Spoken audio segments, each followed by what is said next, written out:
The point. Sixth house. What is the sixth house? Well, we know what sixth house is, but it's very contradictory. The sixth house is competition. It is success in competition. Of course, that's more of like the 11, but it's success in competitive exams, but it's also defeat. So, what is it like? If you have a planet in the sixth house, how do you know what will happen? Of course, if you go to an astrologer, the standard thing they will say is like, oh, it's bad. Okay, it's in a bad house, so bad things will happen, which is true for most of the cases, but it might happen that if you take 1 million horoscopes for except one horoscope in all the remaining horoscopes, it may be bad, but for that one horoscope it may be good. It may be good for 100, it may be good for half the million. So you cannot use statistics and say, oh yeah, it's good for 1%, 2%, 3%. No, it's an exception. No, it can be good for anybody, and of course it can be problematic also for anybody. So what to do? Should we just dismiss it by taking percentages? Oh, maybe I'm a bit lucky, maybe I'm lucky 10%, 20%. No, it's not like that. You can understand it very clearly. But the question is, how do you understand? That's exactly what is today's topic. So, ladies and gentlemen, welcome back to Exotic Astrology. Don't forget to subscribe if you are new and hit the, what was that? Bell icon for notifications. And of course, the subscribe button. And if you want complete clarity in your life for your career, marriage, health, or any other aspect of your life, you can go to my website down in the description section. You can book different consultations like 30-minute focused consultation. Then we have major life consultation for major areas of your life, like, for example, your career, your marriage, and your health. And of course, complete life consultation to 120 minutes where you can know all aspects of your life, including career, marriage, health, love, relationships, compatibility. You can see it in the website. And we also have a Maha consultation for 240 minutes where you can get to know about the same things but more in detail, and you can plan for the next 50 years of your life. All right. So now, suppose you don't want to plan for the next 50 years. You just want to see this video. Then what should you do? Open your horoscope.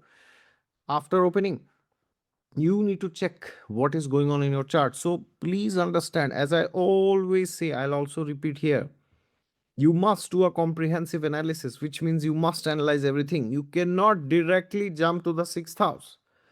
Never do it. Whenever I make a video on ninth house, 10th house, 11th house, 8th house, 12th house, whichever random house, don't jump into that particular house. Don't do it. It's criminal. Okay. First, always check the fundamentals. What are the fundamentals? Well, first of all, of course, we have the first house, the Lagna Lord, planets in the Lagna. What sign is there in the ascendant? Are you Aries ascendant? Are you Taurus ascendant? Are you Leo ascendant? You are Libra ascendant? You are Capricorn? You are whatever. All right.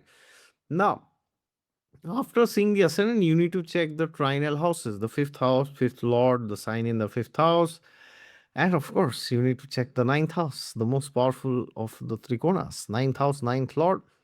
And once you see all this, you now need to understand, you now need to gauge what is the strength of the horoscope. These three houses, the planets in these houses and the lords of these houses, they will give you the strength of the horoscope. So basically that means how much determination does the person have, because these three houses show Agni Tattva, right? They are the original fire signs. If you know, like Aries, then we have Leo, then we have Sagittarius. So they tell you, no matter what happens in life, how much capacity do you have to just keep going ahead. All right. So once you know that, you know what is the level of the horoscope internally, could be externally also, but primarily the trine should be used for internal resilience, determination.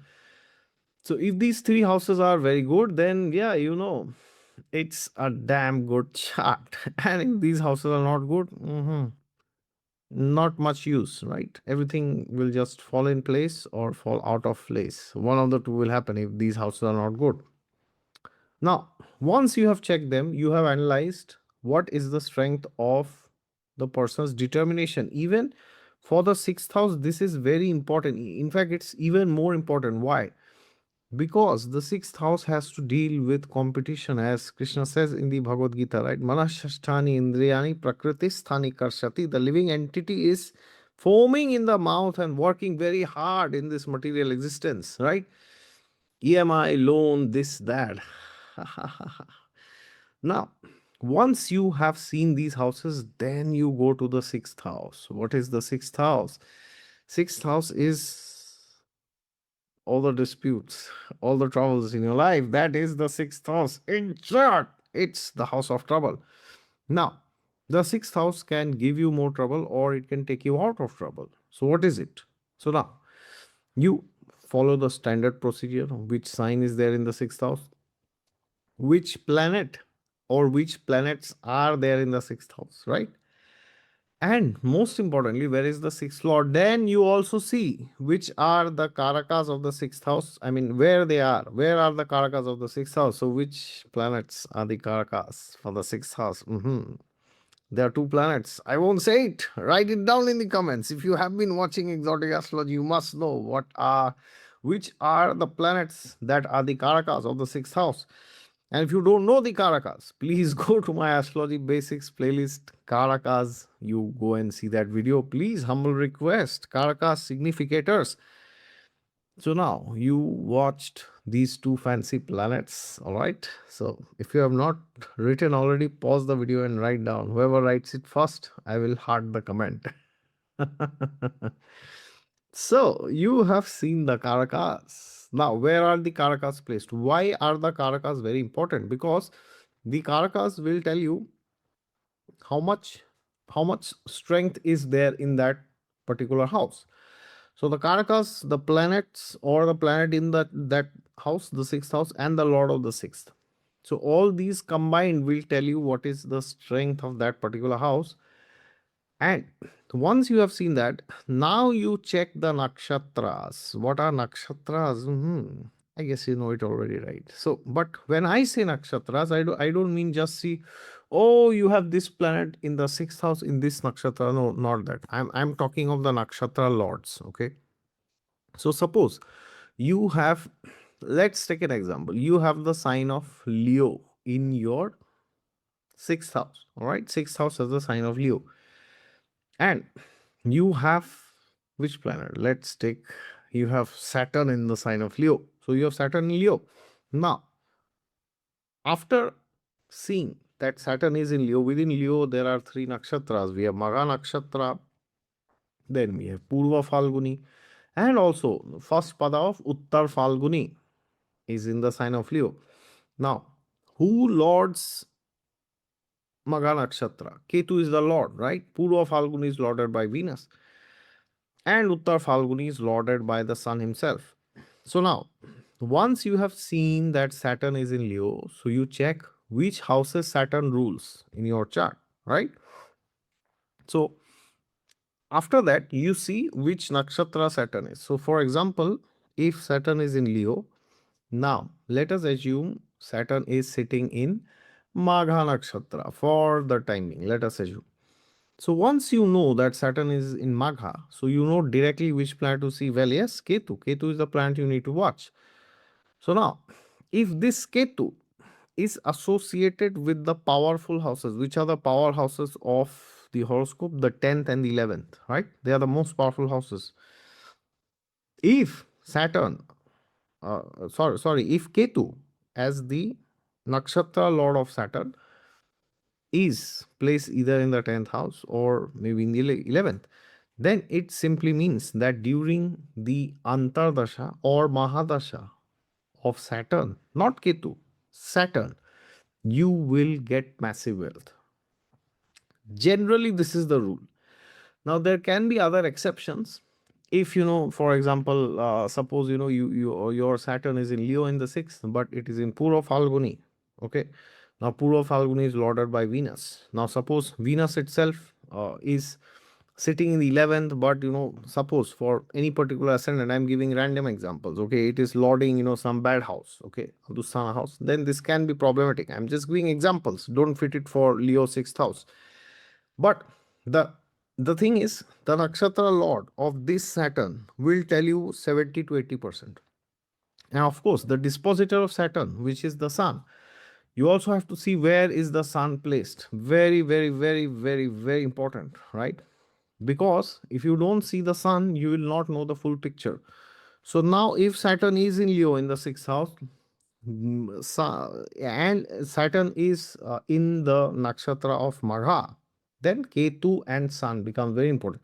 And suppose Saturn is not in Magha, then if Saturn is in Pura Falguni, then Sun and Venus become important because the sign is the same. The dispositor is always the Sun, right? And of course, if Saturn is in the nakshatra of Uttar Falguni first pada, then Sun becomes all important because Sun is the dispositor of Saturn because it lords Leo, and also it is the nakshatra lord of Saturn. So it is like all in all. So now you have to see where is this Sun placed. What is Sun doing in the horoscope?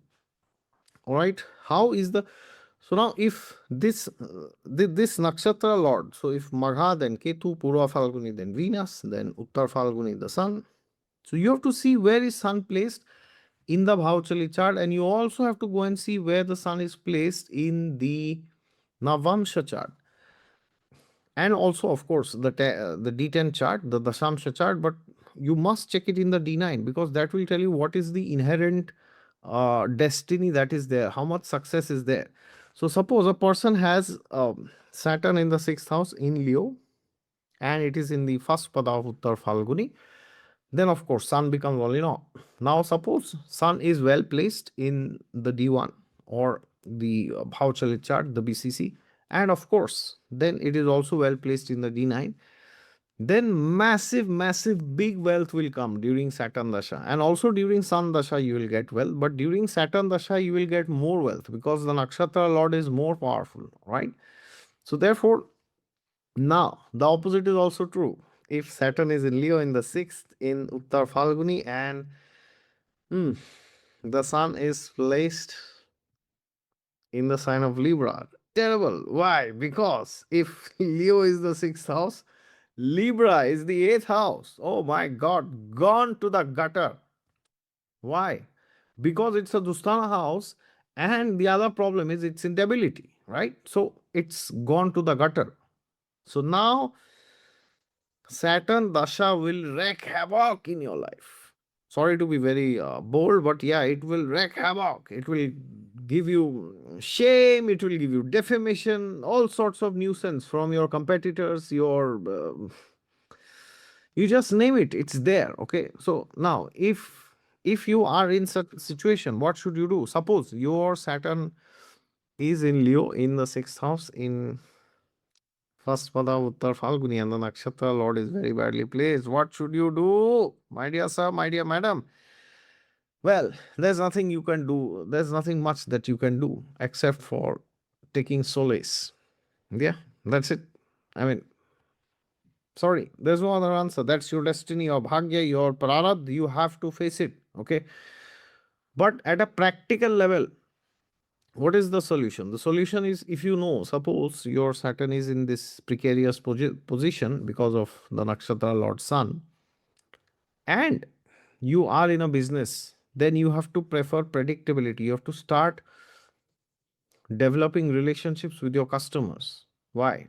Because this dasha is coming, and when the 6th house activates in a negative way, all your clients and your customers will be taken away by your competitors. This is what happens. Okay. So in that case, you need to build strong relationships so that now you have time. So now you have 5 years. So let's assume you still have 5 years. Okay. So these 5 years you have to spend developing great relationships with your clients. So now that this time has to be utilized for that particular purpose, also along with growing your business and social media and all this, of course, right? So therefore, you need to understand how to act, when to act. If Saturn Mahadasha has already started, or maybe your Mercury is in the 6th house in a bad situation, Mercury Dasha has started, so you can't do anything now. If it started, just do your best, and yeah, that's destiny is bound to happen. All right. But if you know it before, suppose you know your Rahu Mahadasha is going on. So after Rahu, Jupiter will come, then Saturn will come. Maybe after Jupiter ends, and Rahu, God knows how much is remaining. So maybe after 20, 25, 30, 35 years, when your Saturn Dasha again comes, I mean, when Saturn Mahadasha starts, then till then, you can prepare. Okay. So till then, you should make sure you don't take more loans, no business loans 1 or 2 years before the ending of the Jupiter Mahadasha, because when Saturn is going to start, trouble may come. So no new loans, have savings, protect yourself. So that's how you can use astrology to protect yourself. That's the final objective, rather. All right. Yeah, that's it. So analyze the planet, the signs, and of course, the lord of the sixth house, and yeah, the planets situated there, and the nakshatra lord of that particular planet. All right, so that will tell you the story. If well placed, windfall. If badly placed, everything is wrecked. Okay, so prepare well before in advance. Don't wait for the sixth house or the eighth house or the 12th house to get activated and wreak havoc in your life. All right, thank you so much. Jai Siya Ram.